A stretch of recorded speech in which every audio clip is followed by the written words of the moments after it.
Assalamualaikum warahmatullahi wabarakatuh. Kami dari kelompok 6 akan menjelaskan tentang hasil praktikum bab 3 uji T dependen dan uji T independen dan bab 4 ANOVA atau uji F. Sebelumnya izinkan kami memperkenalkan diri. Perkenalkan, nama saya Wilmina Munias Azhani. Perkenalkan, saya Putri Awalia Wibiksana. Perkenalkan, nama saya Sarla Yunita. Perkenalkan, nama saya Galang Rifat. Perkenalkan, nama saya Jundi Fatih Asifa.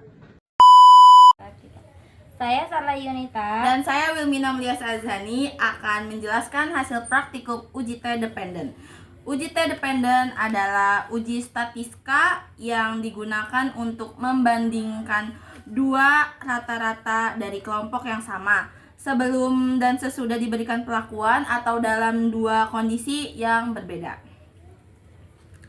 Dari hasil uji praktikum uji T dependen yang kita uji merupakan data tidak normal. Kenapa tidak normal? Karena hasil post test 0,00 yang di mana 0,00 lebih kuat dari 0,05. Maka dari itu hasil uji praktikum uji T dependen yang kita uji merupakan data tidak normal. Kenapa tidak normal? Karena hasil post test 0,00 yang dimana 0,00 lebih kecil daripada 0,05. Maka dari itu hasil dari data post test dikatakan tidak normal. Selanjutnya, melakukan langkah-langkah validate to test. Karena tidak terpenuhi, maka dilakukan uji Wilson.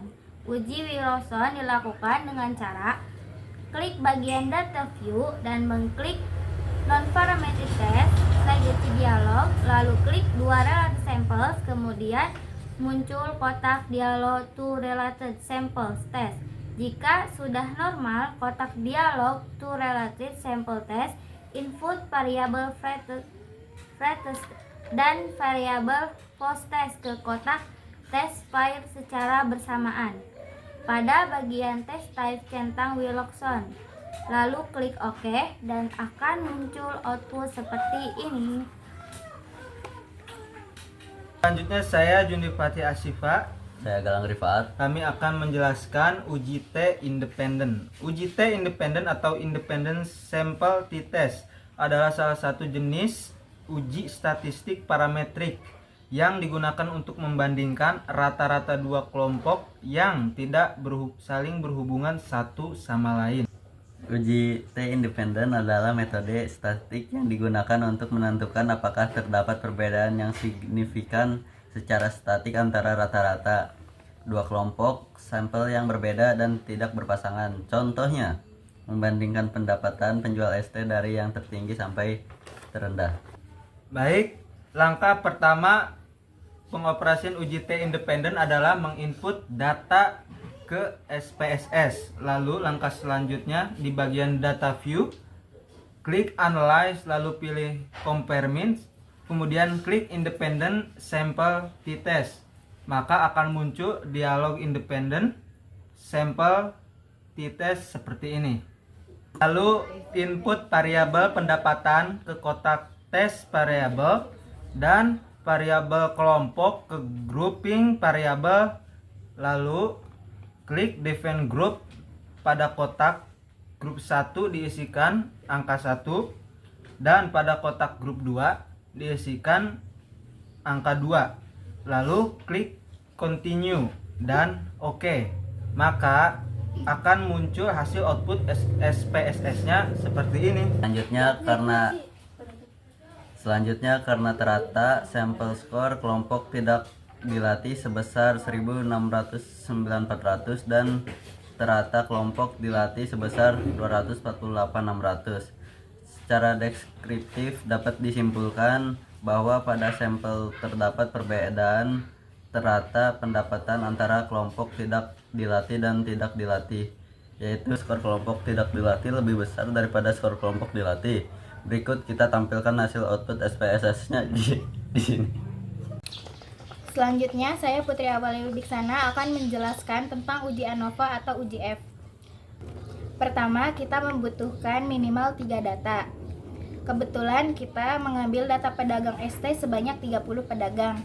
Yang kita input ke dalam SPSS adalah data pendapatannya. Lokasi yang kita data yaitu Perumnas, Karangpawitan, dan Kertabumi. Kedua, jika sudah mendapatkan data 30 pedagang dan sudah diinput ke dalam SPSS dan mengikuti tutorial yang sudah diberikan, kemudian setelah diikuti tutorial yang sudah dijelaskan sebelumnya akan muncul hasil output. Data tersebut diinput ke dalam SPSS dan dibuatkan hasil outputnya dan akan muncul seperti selanjutnya. Untuk hasil dan kesimpulan uji normalitas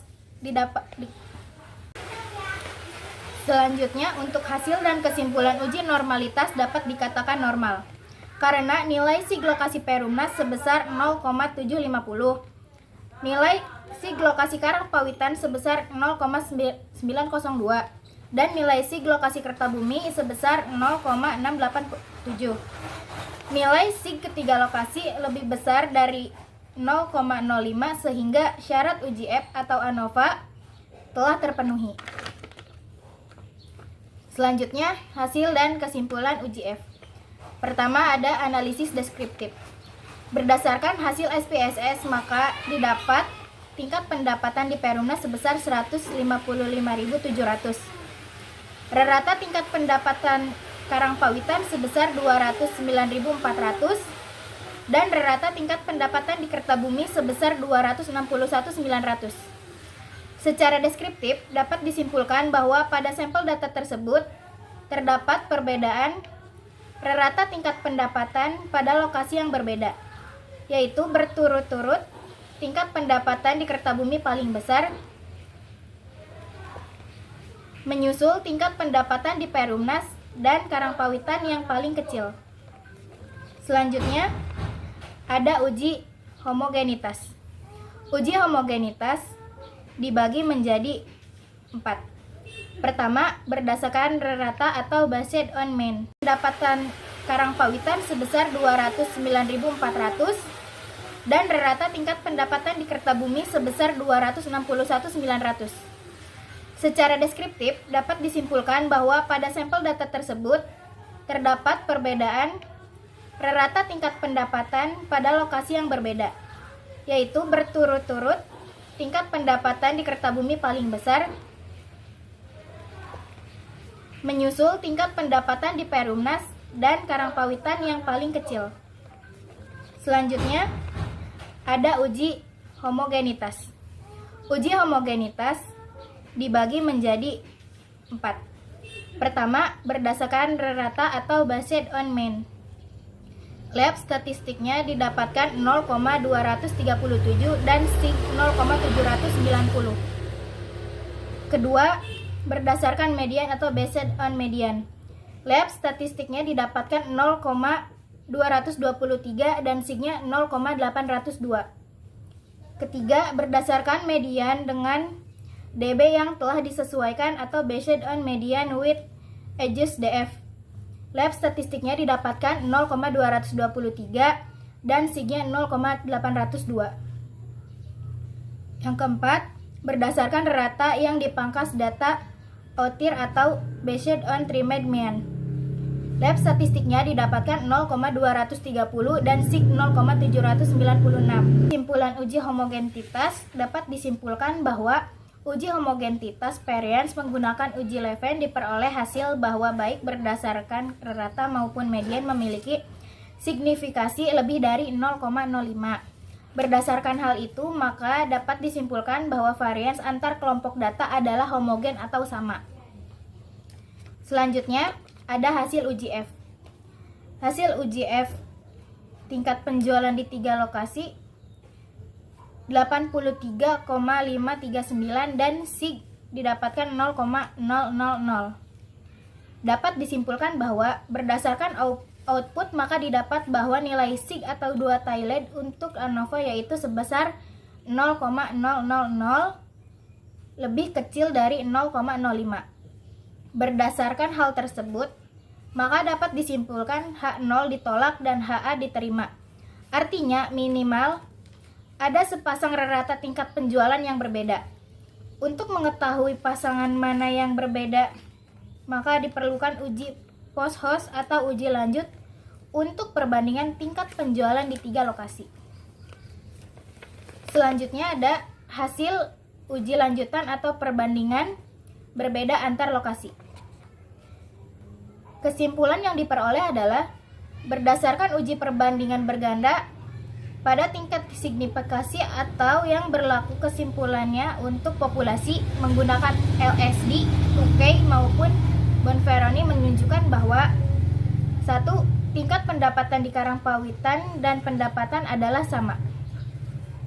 Keempat atau yang terakhir ada hasil uji lanjutan atau perbandingan berganda antar lokasi. Berdasarkan uji perbandingan berganda pada tingkat signifikasi atau yang berlaku kesimpulannya untuk populasi menggunakan LSD, Tukey maupun Bonferroni menunjukkan bahwa 1. Tingkat pendapatan di Karangpawitan dan Perumnas pendapatannya adalah sama. 2. Tingkat pendapatan di Karangpawitan berbeda dengan tingkat pendapatan di Kertabumi. Dan yang ketiga, tingkat pendapatan di Kertabumi berbeda dengan tingkat pendapatan di Perumnas. Sekian penjelasan hasil praktikum dari kelompok kami. Mohon maaf apabila ada salah-salah kata. Wabillahi taufiq wal hidayah. Wassalamualaikum warahmatullahi wabarakatuh.